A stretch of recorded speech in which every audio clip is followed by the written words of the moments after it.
It is alluvium season, guys. Forget about that hot girl summer. Forget about that winter blues. It is coming into alluvium time, guys. So let's get ready. As you may have seen, X has been popping off with heaps of PvP tweets and heaps of overworld tweets. And today I'm going to talk to you about overworld and everything that I have seen that is coming into the game. Some of these updates are absolutely juicy, and it's going to make you want to go and play this game even more. Like, I know most of you got over overworld very, very fast because it was...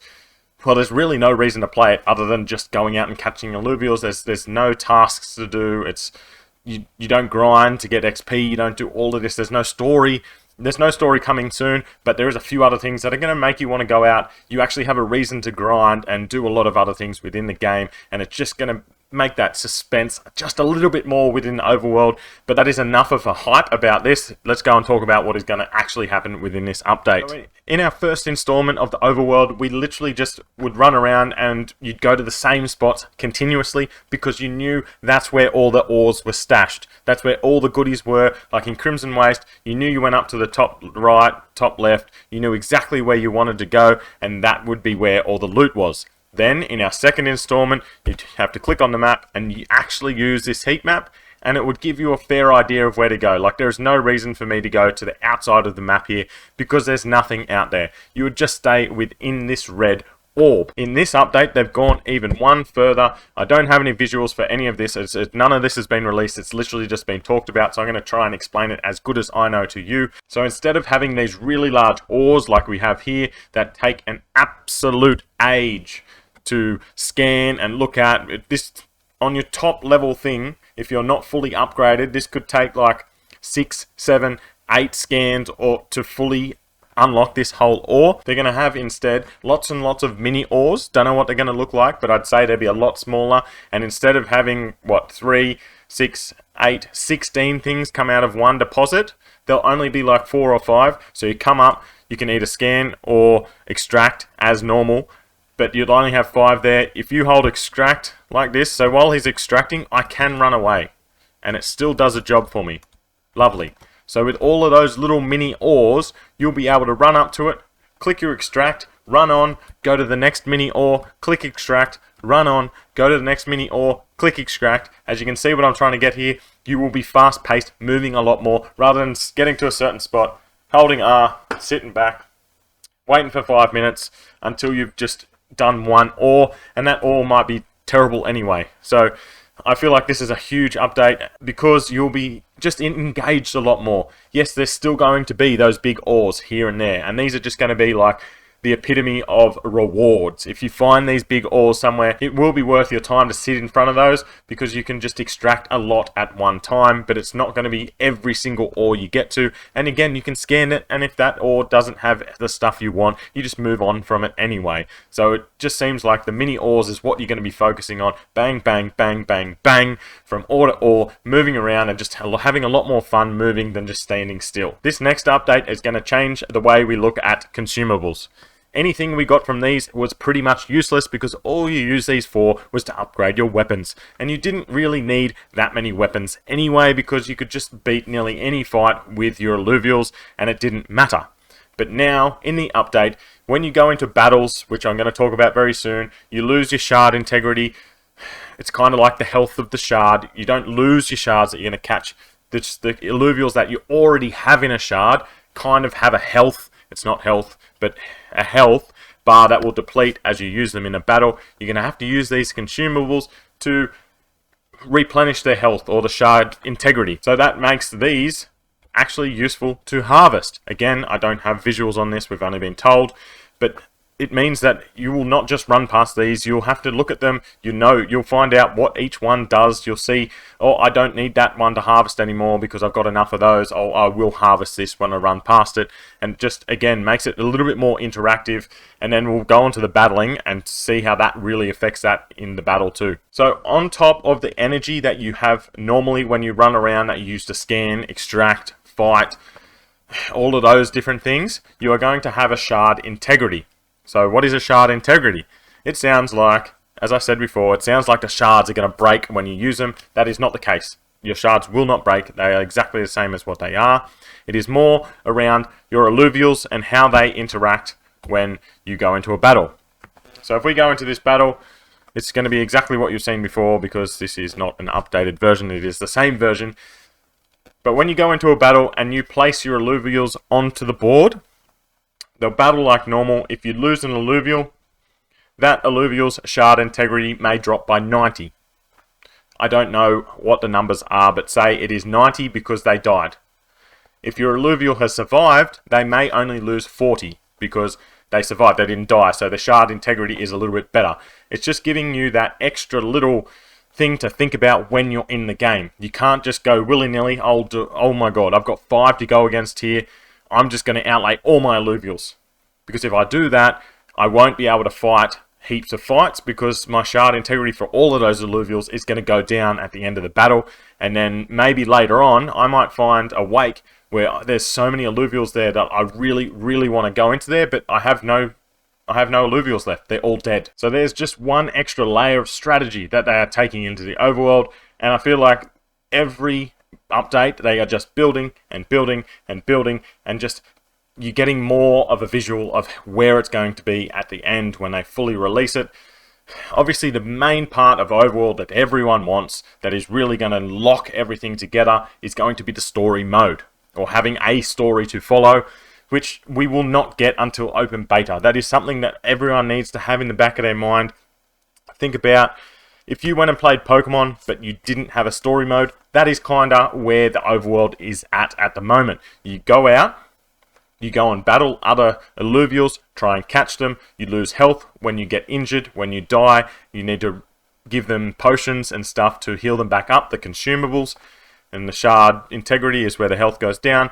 We are getting that likeness between the two modes, but the one thing that Pokemon has that this doesn't have right now is a story, and once that story is in there, we are having all of those same little nits and bits that really meld together and make the whole game, to make the game whole. And just having a strategy and having fun within games is where people want to keep coming back. If the game's too easy and there's no strategy but it's fun, people will get over it because it's too easy. If it's way too strategy based and not fun, again, people aren't going to get satisfaction out of playing it. You need to have fun and strategy, and then if it looks good, that's even better. But a lot of the times it doesn't matter how it looks. If those two, I feel, are the main pillars that build on having a great game. The next thing that is being added to these alluvials that is really helping with this whole ecosystem is that we're going to have leveling and XP within the alluvials. So you may catch it, it's only going to be level 20, you got to level it up. We don't have specifics on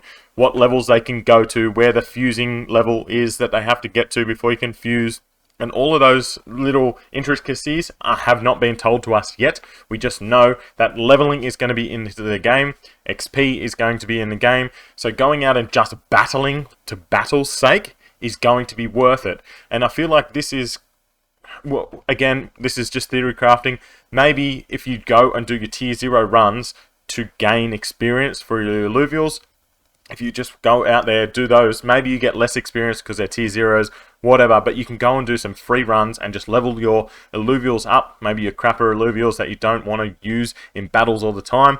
Maybe that is a solution, that you go down there and that's where you XP farm, and then your normal going and catching will be in your stage 1s to 3. This being added is another pillar within how people get that feeling and get that enjoyment of, they build their team. They don't just catch 3 of the same, fuse it together, and away you go. You get to level up. No, you get to actually grind, work your way up. Again, it is going to be wiped before the full game, which absolutely sucks, but it is necessary. I don't feel that this game will work if people have such a head start by everything that they catch now is kept. But once we do have that feeling, I feel like Overworld will be played so much more. Like, the Overworld is what got me into Illuvium. PvP, I did not care about. ILZ, I did not care about. Yes, I have Leon now. Yes, I am really looking forward to PvP because of a few other games that I've played and so have got me keen for those 2 modes. But Overworld is going to be my baby. This is where I feel like I'm going to spend most of my time. I'm a gotta catch 'em all kind of guy in Pokemon. And just the story mode is what I usually love doing and going out and playing. Grinding isn't a huge thing for me, but I've gotten into it a lot more. So I feel like Overworld is going to be my bread and butter. PvP I will play, but top echelon is not going to be my thing, and ILZ is just going to be there so I can play the overworld. Last but not least, probably actually the most exciting part of the whole overworld updates is the variable stats that we can see over on that right hand side there. And this is also going to give us more reason to go out there and grind, because who doesn't want the perfect alluvial? As we can see here, you've got 6 stats per alluvial. I don't know what they are exactly. Attack speed, attack, health, whatever there else is. And each one of these stats is going to obviously have the base number. Say they're 60. Actually, I'll make it easier. Say the base number is 100. You can have a 0 to 25% increase on each individual stat. So you could have a 25% increase on attack, but a 0% increase on defense, attack speed at 15, so on and so forth. There's probably hundreds or even probably thousands of different combinations for each alluvial. I'm pretty sure Scoriox will do a little bit of mathematics to work it out. I could probably do it as well, but I really can't be bothered. Just know that there is going to be so many different variables on your alluvials. There probably might only be one perfect alluvial that is ever found and caught that has all 25 perfect stats for everything. But then again, there may be some alluvials that these stats don't matter to them. So one of your Scion alluvials, probably it doesn't really matter about their health and defense. You really just want attack speed and attack to be as high as possible. So, and then you want your Bulwarks, their attack and that doesn't really matter. You want their defense to be high. So you may not need all 25% to get the perfect alluvial. You only need to get the stats that are relevant to that alluvial to be perfect. Obviously, full perfect is always going to be the best, except for maybe some very specific circumstances. Again, like you go back to Pokemon, there is some Pokemon that you want to have 0 speed or the lower speed possible so they can go last. I don't think that will come in effect very much in Alluvium, but I'm sure someone will work it out. If there is alluvial, that is better to have a 0% stat, and we will see that in the future, and that may become very valuable.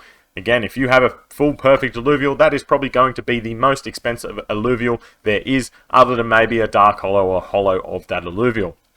The one downside of this whole new update is that these alluvials you catch, you cannot take over into PvP. PvP is still its own standalone game, but you do have a deck builder that will be coming out very soon, I believe, where you can go in, you can build your decks and then take that deck into PvP. I believe there will be some decks already pre-registered, but this deck builder will have every single different type of alluvial that is available.